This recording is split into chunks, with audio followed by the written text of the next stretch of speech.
4 महीने एक बार को सेवा करिए कि मेरे बेटा बाबा जी बोला तो मैं 4 महीने आपकी सेवा कर रही थी, रात दिन सेवा करी मैंने, और आप मेरे बेटा को संग ले जाना चाह रहे हो। भाई मैया को डर रहता, बेटा बाबू जी बन जाए लेकिन बाबा जी ना बन जाए, बाबा जी नहीं बन सकते। संतों ने कहा माँ तुम्हारे बेटा की कई भी बात कह रहे हैं कि नहीं महाराज मैं कभी नहीं जाने दूंगा, एक ही तो बेटा है और इसके पिता है नहीं, मैं कैसे रहूं, मेरा जीवन इसी के सहारे है। और मना कर दिया तो नारद जी को बड़ा दुख हुआ। नारद जी भी कहने लगा मेरी माँ ही मेरे साधना में भजन में बाधक बन गई। समय निकला, संतों से आग्रह किया और संतों ने मुझे भगवान के रूप का वर्णन किया, छवि का वर्णन उन्होंने मुझे बता दिया और मंत्र देकर के वो संत वहां से चले गए। आपको जो संतों ने मंत्र दिया था उसी मंत्र को मैं रात दिन रटता। अब एक दिन क्या हुआ, मेरी माँ गाय का दूध निकाल रही थी, कुछ अंधेरा हो गया था। गौ दोहन करते समय रात में एक सर्प ने मेरी माँ को डस लिया। मेरी माँ को जैसे डस लिया मेरी माँ की मृत्यु हो गई। कुछ दूर था में बच्चों ने जाकर के मेरे से कहा अरे तू यहाँ पर खेल रहा तेरी माँ को सांप ने काट दिया है, तो तेरी माँ मर गई है। एक बात मैं बहुत प्रसन्न हुआ, मन के अंदर तो बहुत अच्छा हुआ, भगवान की कृपा होगी मैया मर गई, जो मेरे भजन में बात थी अच्छा हुआ, भगवान ने कृपा कर दी। लेकिन लोगों को, संसार के लोगों को दिखाने के लिए मुख लटकाना पड़ता, मुख लटका लिया, आया देखा बात वास्तव में मर गई। माँ का संस्कार कर दिया, आप मैं अकेला ही विचरण करने लगा, अकेला लेने लगा। जो मंत्र उन्होंने दिया था उसी का स्मरण किया। एक दिन मैं बैठ करके ध्यान लगाने लगा, जो संतों ने रूप का वर्णन किया और जो मंत्र दिया उसी का ध्यान लगाया। ध्यान लगाते लगाते लेकिन वो छवि तो हृदय में प्रकट हुई, लेकिन अल्प समय में पूरे समय में वो लुप्त हो गई, मन विचलित हो गया। और जैसे मन विचलित हुआ मैंने इधर उधर झांका तो उसी समय आकाशवाणी हुई, अरे पुत्र इस जन्म में तो तुझे मेरे दर्शन नहीं हो सकते, लेकिन अगले जन्म में तुम मेरे पार्षद बनोगे, तब जाकर के तुम्हें दर्शन। अब मैं तुम्हें काम और विचरण करता था, किसी की बात करने नहीं लगा। उसके बाद में समय निकलता आया, मैं इतना पीपल के वृक्ष के नीचे बैठा ध्यान लगा रहा था। ध्यान लगाते लगाते जैसे उस मंत्र का जाप किया, उस समय कड़ाके की बिजली चमकी और वह बिजली मेरे ऊपर गिरी और मेरी दैनिक लीला समाप्त हुई। और समाप्त होने के बाद में उन संतों की कृपा से और मंत्र के साधना से मैं ब्रह्मा जी का मानस पुत्र बना। ब्रह्मा जी का मानस पुत्र बना, तभी से मैं भगवान हरि का गुण गाता हूँ। और जैसे गुणगान करता रहा, भगवान नारायण विष्णु मुझ पर प्रसन्न हो गए, और भगवान विष्णु जैसे प्रसन्न हुए तो अपनी वीणा मुझको प्रदान करती, अपनी वीणा दे और तभी से प्रभु का गुणगान करता हूँ। और देखो मैं ना जब मुझे कोई बंधन बांध सका, इसलिए व्यास जी महाराज आप चिंता नहीं करें कि एकम तत् सूचितम, कि आपके पुत्र परमहंस हैं, आपको चिंता करने की आवश्यकता नहीं। व्यास जी को नारद जी ने उपदेश दिया और नारद जी चले गए। एवं ऋषभ भगवान देवा संयम में कर्मचम भूये प्रचतम ब्रह्मन् व्यासवती सुतम। व्यास जी को नारद जी ने पूर्ण और वृत्तांत बता दिया, शांत चित्त हो गए। सौनकादिक ऋषियों ने प्रश्न किया सूर्य महाराज से कि महाराज कि नारद जी के चले जाने के बाद व्यास जी ने क्या किया? उन्होंने कहा तुझी महाराज के सोना सरस्वती नदी के किनारे पर समयाप्रास नाम का आश्रम था। वहीं पर व्यास जी ध्यान लगा करके और बैठे थे। सोनकादे ऋषि कहने लगे महाराज ये तो बताओ कि सुखदेव जी ने राजा परीक्षित को ही कथा तो सुनाई, क्या कारण था कथा श्रवण कराने का? क्या अपराध हो गया था? इसका वर्णन करें। तब सूत जी महाराज कहते हैं ऋषियों कि यथा वृद्धे कौरव संजयाना वैरिस्वतो वीरगतिगतेषु दृकोदरावेगभद्रगता नौसर्निरग्नो दनुभद्राष्टपुत्रे। जब महाभारत का युद्ध हुआ था, महाभारत का युद्ध हुआ, दोनों तरफ अपार सेनाएं थी, दोनों ही पक्षों से बड़े बड़े योद्धाओं का संहार हो गया। 5 पांडव थे और 100 कौरव थे। सबकी मृत्यु हो गई। उस कुरुक्षेत्र की भूमि में जब भीम ने दुर्योधन को गदा युद्ध में परास्त किया और भीम ने अपनी गदा से उस दुर्योधन का कोहन भेदन कर दिया, जंघा को तोड़ दिया। उस घायल अवस्था में दुर्योधन जो कुरुक्षेत्र की भूमि में वो लाशों के बीच में पड़ा था। लाखों लाशें पड़ी हुई हैं, अनेकों प्रकार के गीत मंडरा रहे हैं। उन पक्षियों को उड़ाता भगाता हुआ अपनी रक्षा करता करता दुर्योधन परेशान हो गया, दुखी हो गया। तो उसी समय गुरुपुत्र जो है अश्वत्थामा वही आए। अश्वत्थामा ने देखा और दुर्योधन से कहने लगा, मित्र कहां कितना वैभव था, कहां कितना बड़ा साम्राज्य था, कहां आप 100 भाई थे, इतना कुछ होते हुए भी और आज इस कुरुक्षेत्र की भूमि में घायल अवस्था। दुर्योधन कहने लगा कि मित्र वो तो सब कुछ ठीक है, लेकिन मुझे दुख इस बात का है कि हम 100 भाई थे, 100 भाइयों की मृत्यु हो गई। पांडव 5 थे और 5 जीवित है। यदि उनमें से एक भी मर जाता तो मुझे ये तो सांत्वना रहती कि 5 में से एक तो मरा, लेकिन 5 ही जीवित है। इस बात का मुझे बड़ा दुख है। अश्वत्थामा ने कहा, मित्र ऐसी क्या है? अरे तू तो एक तो क्या, मैं अभी 5 का सिर काट करके तुमको ला करके दे देता। दुर्योधन कहने लगा, मित्र ये असंभव है। इस कुरुक्षेत्र की भूमि में महासंग्राम में जब हम उसे विजय प्राप्त नहीं कर पाए, तो अकेला इस अवस्था में कैसे उसे विजय प्राप्त कर सकता है? अश्वत्थामा कहने लगा, मतलब कि काल से विधि से जाएगा, छल कर। और अश्वत्थामा के करके वहां से चला गया। उस समय भगवान द्वारकाधीश पांडवों के शिविर में थे, सबको जानने वाले थे।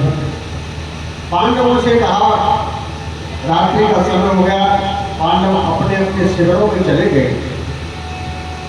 भगवान कृष्ण ने उनको बुलाया, अरे तुम इतनी जल्दी सैन्य कक्ष में चले गए, आप बाहर आओ, आज तो विजय रात्रि है, विजय उत्सव मनाएंगे। आओ पांडवों को बाहर ले गए थे और उनकी सैया पर पांचों पांडवों के पुत्र जो थे आकर के सोते। पांडवों को भगवान बाहर ले गए और पांचों पुत्र पांचों पांडवों के सैयाओं पर आकर अश्वत्थामा शिविर में प्रवेश कर गया। सैन्य कक्ष में गया, पांडवों के वहां देखा तो पांचों सैयाओं और पांचों पांडव समझ करके शिविर में घोषणा की यही पांचों पांडव हैं। आज मेरे मित्र को मैं वादा करके आया हूं। तो पांचों पुत्रों का सिर काट लिया और लेकर के चला गया।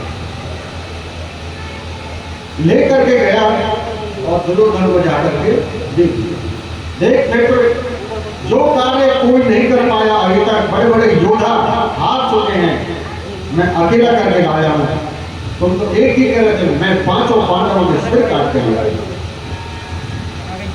और पांचों पांडवों के पुत्रों के सिर जैसे दुर्योधन को दिए। एक बात और दुर्योधन बहुत खुश हुआ, वाह मित्र हो तो तेरे जैसा। लेकिन जब उन पांचों पुत्रों के चेहरों को देखा, दुर्योधन बोले, अरे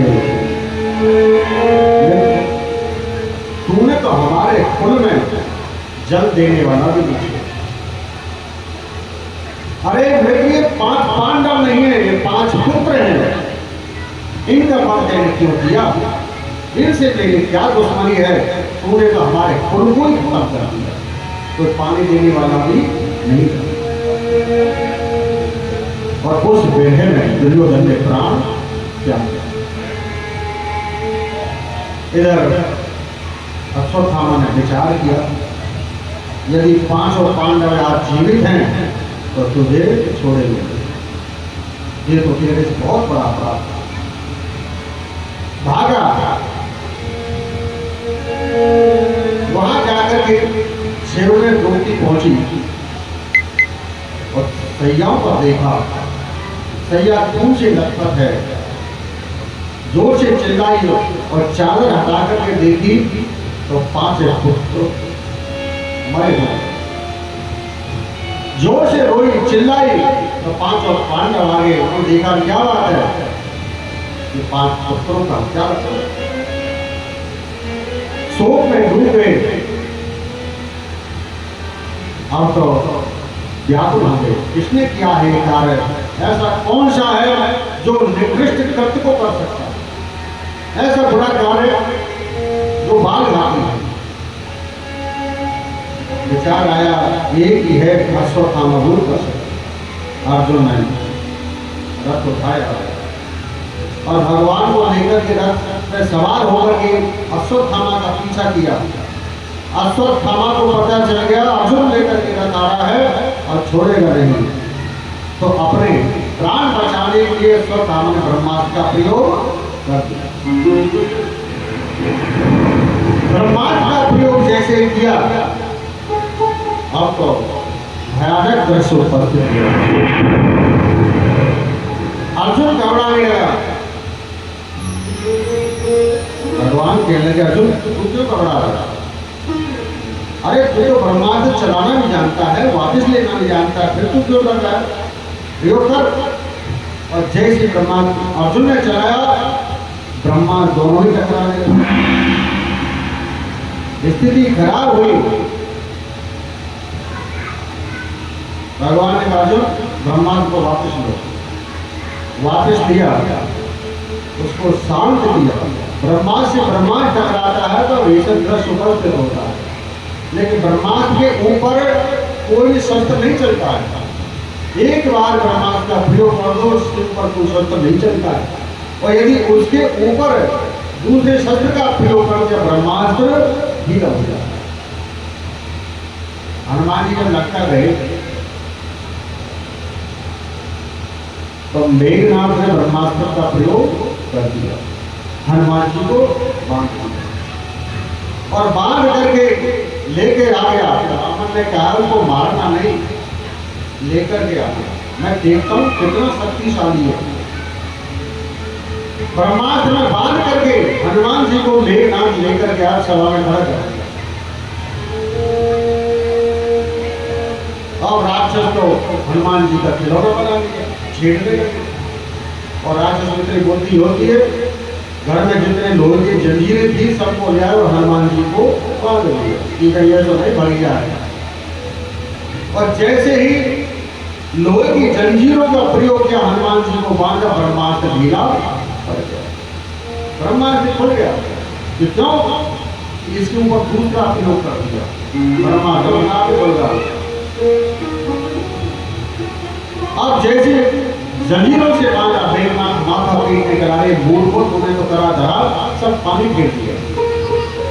लोहे की जंजीरों की जरूरत किया तो ब्रह्मास्त्र का प्रयोग कर दिया, ब्रह्मास्त्र में बांध दिया। लेकिन राक्षसों में इतनी बुद्धि होती, ब्रह्मास्त्र ढीला हो गया, खुल गया।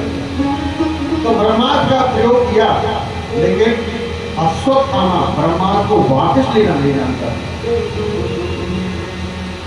अर्जुन ने भाग करके अश्वत्थामा को पकड़ लिया और रथ से बांध कर दिया, द्रौपदी के सामने और खड़ा कर दिया। क्रोध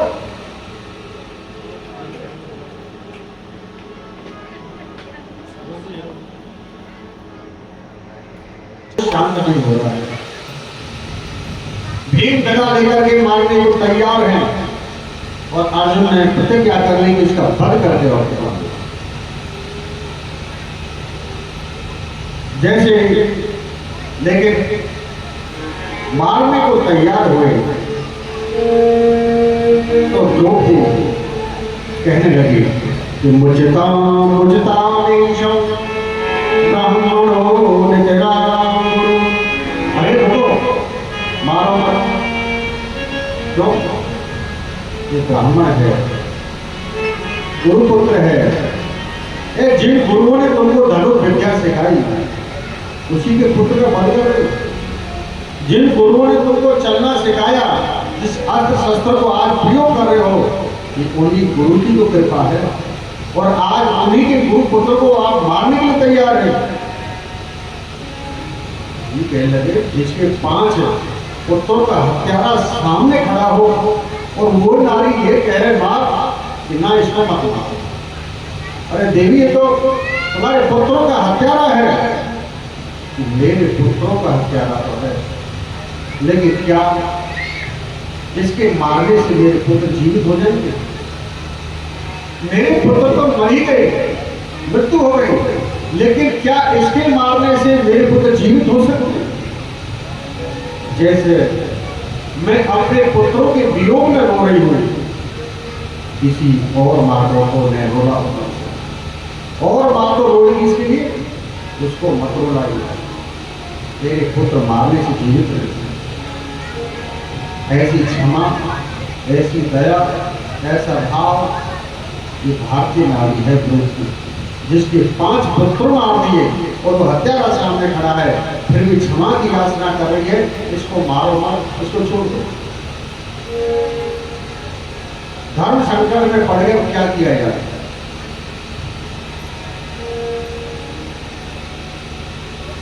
सब कहने लगे क्या किया जाए बताओ तुझे। अर्जुन ने प्रतिज्ञा मारने की कर ली है, यदि उसका वध नहीं करता है तो प्रतिज्ञा अर्जुन की झूठी हो जाए। और द्रौपदी को कैसे शांतना प्राप्त हो और भीम का क्रोध कैसे शांत हो, क्या किया जाए? कहीं कोई निष्कर्ष नहीं निकला। आपस में करने लगे मारो उसको, कोई कहता है छोड़ दो। अर्जुन तैयार है। युधिष्ठिर कहने लगे समस्या हल नहीं हुई, द्वारकाधीश तुम ही सुलझाओ ना, कैसे चुप खड़े हो, बोलते क्यों नहीं हो? भगवान कहले जब हमसे कोई पूछ ही नहीं रहा तो हम क्यों बोले नीचे, तुम कर लो। और याद रखना अर्जुन, तुमने प्रतिज्ञा करी है मारने की, वध करने की, और क्षत्रिय हो, प्रतिज्ञा छोटी नहीं हो जाती। तुम्हारा नियम बताओ क्या किया जाए? कि ब्रह्मवंद्र हंतव्यम आताताई वधानव मयूराभिमानान्तं परिव्यवहारशासनम्। अर्जुन गुरुपुत्र है और ब्राह्मण है। ब्राह्मण का वध शास्त्र के नियम में नहीं है, ब्राह्मण का वध नहीं करना चाहिए। और लेकिन आताताई है, ये भी याद रखना, आताताई कोई भी हो उसको छोड़ना भी नहीं चाहिए। अर्जुन के लगा तो बात तो वही रही कि ब्रह्म बंधु ने हम कभी मारना नहीं है और छोड़ना नहीं है। ये गुरुपुत्र है, ब्राह्मण है, ब्राह्मण का वध निषेध है, अर्जुन याद रखना। दूसरा, ये आताताई है, बच्चों का हत्यारा है, और आताताई कोई भी हो उसको छोड़ना भी नहीं है। और अर्जुन अपनी प्रतिज्ञा का याद रखना, तो क्षत्रिय हो प्रतिज्ञा मारने की करी है और द्रौपदी का भी क्रोध शांत हो जाए। अर्जुन कह रहे टेढ़ी टांग वाला कभी सीधा नहीं बोलता, जब देखकर समस्या तो वही की ही रह गई, सुलझाई तो नहीं दोगे, क्या करना है इसका? भगवान कह रहे हम तो कह दीजिए, बता दो दिया, जो नियम की बात वो बता दिया, देख लो मारना भी तो नहीं मारना। लेकिन आज जो भी भगवान का शिष्य है, हल्का मोटा नहीं, तुरंत समझ गया, कटार निकाली, अश्वत्थामा के जो मस्तिष्क में मणि थी उसको निकाल लिया और धक्का देकर के भाग गया। किसी का अपमान करके छोड़ देना, ये भी मृत्यु से भी ज्यादा बड़ा दंड है उसके लिए। किसी को मारोगे तो एक बार में मर जाएगा, तलवार से मारो, गोली से मारो, मर गया, छूट गया। लेकिन अपमान करके उसको त्याग देना, तो जब तक जिएगा जब तक मरेगा, प्रतिदिन मरेगा। किसी का अपमान करके छोड़ दो, जब तक जीवन में उसकी जिंदगी है तब रोजाना मरेगा, उसने मेरे साथ ऐसा किया, उसने मेरे साथ ऐसा किया। और वो अश्वत्थामा को ऐसी स्थिति में छोड़ने के बाद में पांडवों ने पुत्रों का संस्कार किया, शोक में डूब गए। लेकिन अश्वत्थामा कपटी था, ब्रह्मास्त्र का लौटाना नहीं जानता था, लेकिन दिशा बदल दी उसकी। ब्रह्मास्त्र की दिशा बदल करके उसको उत्तरा के घर पर प्रयोग कर दिया कि तुमने मेरा अपमान किया है, मैं भी असली गुरुपुत्र नहीं जो तुम्हारे वंश को खत्म नहीं कर। इधर पांडव शोक से निवृत्त नहीं हो पा रहे, शोक में डूबे हुए। भगवान ने कहा अर्जुन अब हम द्वारकापुरी के लिए चलते हैं, काफी समय हो चुका है, हमें विदा दी। रथ तैयार किया गया, रथ शंकर के तैयार है। भगवान रथ के पास आ गए, पांचों पांडव द्वारकाधीश को भेंट देने के लिए खड़े थे। मां कुंती खड़ी हुई है। भगवान ने एक पैर रथ पे रख लिया, एक पैर भूमि में रखा हुआ है, एक हाथ से ध्वजा पकड़ रखी है।